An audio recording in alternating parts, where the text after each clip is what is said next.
In today's video, I'm going to teach you how to have a butterfly effect on CapCut. This is a quick, eye-catching way to add floating butterflies to your footage, perfect for mood edits, dreamy transitions, or a soft, whimsical vibe. I'll walk you through the exact path to find it and share a few practical tips to make it look polished. Start by opening CapCut. Give the app a second to load your workspace so everything is fully available. If you haven't updated in a while, it's worth doing that first so the effect library shows up correctly and downloads smoothly.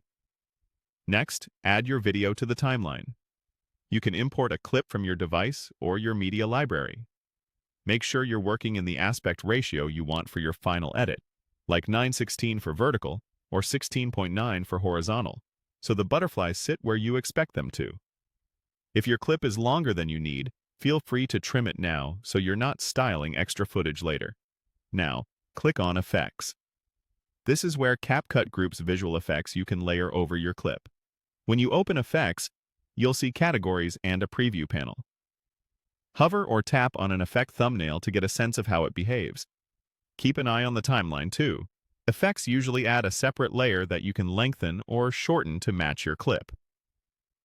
Once you're in Effects, navigate to the Decor category. Decor is where CapCut keeps stylized overlays and ambient elements that sit nicely on top of your footage. If you don't see it right away, scroll through the categories and give the interface a second to load. Some effect packs show a little download icon the first time.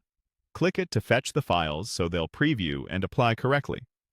Finally, select the butterfly effect. Click to apply it to your clip and then preview your timeline. You can adjust how long the butterflies are visible by dragging the ends of the effect layer to align with the part of the clip you want. If the effect settings are available, use them to fine-tune intensity, size, and opacity, so the butterflies feel integrated rather than pasted on.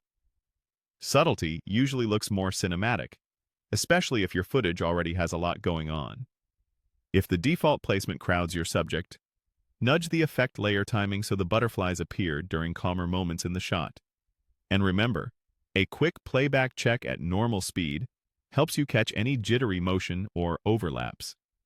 That's all you need to have a butterfly effect in CapCut. Simple steps, polished results.